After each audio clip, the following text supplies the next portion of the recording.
project with the signalization at Springbrook and Delta Waters is just going to change the circumstances under which we installed it. So that's where we are as of today. But Councilman Gordon also asked was that there be no final decisions at the staff level without a report back and discussion with the council in terms of the things you were just discussing that you have discussed with your staff, the things you just mentioned. And if council directs that, that's exactly what we'll do. That's what I like. If you need it in the form of a motion, I will make the motion. Second. We have a clear motion so Glenda can enter it into the record. I don't know. Your Honor. Yes, please. Do we need a motion? If I may, Your Honor? Yes, please. From the staff perspective right now, the council in adopting the TSP has adopted what Springbrook is going to be. So the Public Works Department really needs some specific direction if that is not going to be the council's specific direction. Does that make sense? Yes, please.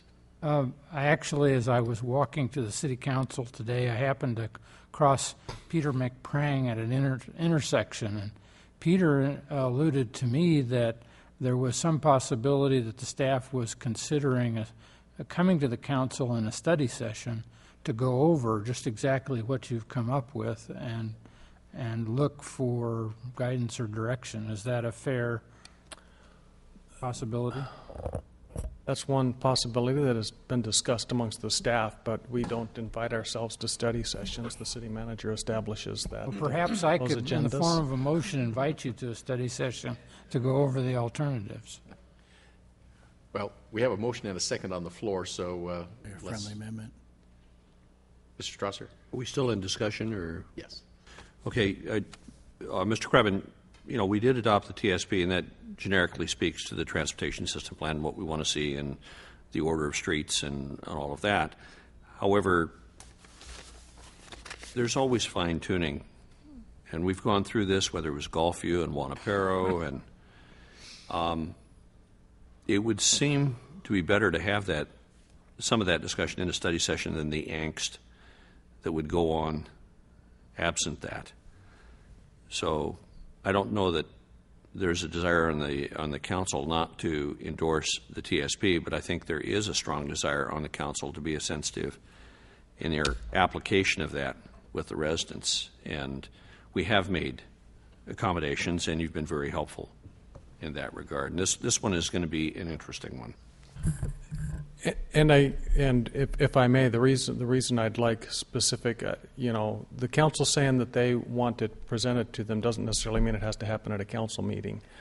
But currently, the way the TSP is implemented is if what Public Works actions are consistent with the transportation system plan, we do not bring that to the city council because that decision has been made.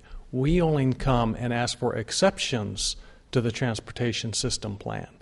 So if the council would like to initiate an exception to the transportation system plan, we probably ought to formally acknowledge that's what's going to happen in this circumstance. What I individually would want to know is what the alternatives might be, what creative things might be done out there, how, as we paint on a canvas that's already been painted on by other people and we're trying to do the best we can, how we might put this together in a way that just doesn't have death and destruction.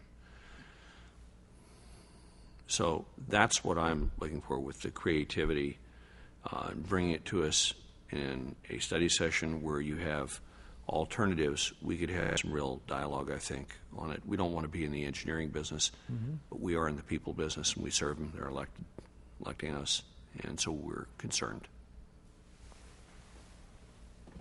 We have a motion and a second, but I'm not sure I can repeat what the motion is. Glenda, do you?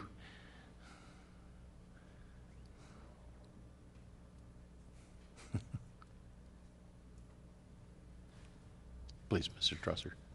Would it not be helpful just to have the motion simply state to have the discussion in a study session? That's what I was suggesting. May I repeat the motion? Yeah, please. Thank you. Direct staff to provide options, alternatives for Springbrook north of Delta Waters to the council in a study session. Are we in? Thumbs up there too. Okay. Thank you. Unless there's objection or further discussion, we have a motion and a second. Glenda, if you call the roll. Dick Gordon, Yes. Al Densmore. Yes. James Kuntz. Yes. Greg Jones. Yes. Karen Blair. Yes. John Michaels. Yes. Bob Strasser. Yes. There are 7 yes. Okay. Thank you very much. Further remarks? Yes, Mr. Strasser, go ahead, please. Just to let you know on the ongoing saga with FEMA and floodplains and the discussions that we had, people who came and presented to us were very concerned about the appropriateness of some of the applications of floodplain designations. There'll be a bill in front of the House. Who knows which way it will go, but it will be on Friday. And among other components of this bill, as I understand it, in talking with Congressman Walden's office and with input that's come from Smith West and apparently from Senator Merkley's office, it should consist of an appeal method. That appeal would have to come apparently from the municipal entity. It may have an exemption during that appeal process about purchase of flood insurance, provide an exemption during that appeal, and there's a specified time they're considering, and a graduation of the impact or cost on this. There are a lot of things to discuss, including funding. Nobody can predict at this particular moment how that'll all come out, but there is consideration, there is concern about what we had in front of us in the application of or designation of floodplain. So it continues to be worked on by our federal elected folks, and for that I'm appreciative. Thank you. Further remarks? Mr. Densmore. You start reaching a time in life where you get older and you see friends pass that are important in the course of becoming who you are. And 2 of those individuals were losses for me personally recently. And that one was, I think, a loss for the entire community, Dick Hensley, whose memorial service will be, I think, Saturday at 2 o'clock at St. Mark's. If you wanted to describe a public-spirited person of multi-dimensions, Dick was it. He was always there when the community needed something, and he was always there when just an individual person needed a hand up or a suggestion or help. He was always that kind of a person. I feel his loss personally. He was a very fine man. And when I was a college student, one of the first chances I got involved in politics was to canvass precincts for then State Representative Betty Roberts, who was running for the state Senate in Portland. And she really more or less taught me the importance of getting connected with your community and going out and meeting people on the doorstep and listening to what they had to say. And in those days, Portland's idea of campaigning was raise money, give it to the Oregonian, give it to the television stations, and hope for the best.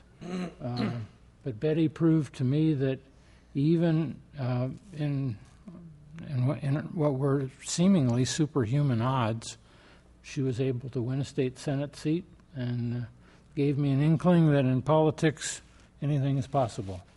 And she was a distinguished legislator and a distinguished Chief Justice of the Oregon Supreme Court. Would have made a wonderful governor. Thank you, Al.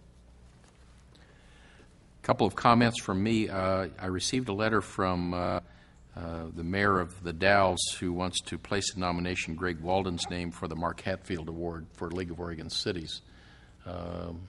seems like a reasonable nomination, and unless there's objection, I'll submit a letter for his file, and when he submits that, we'll do that.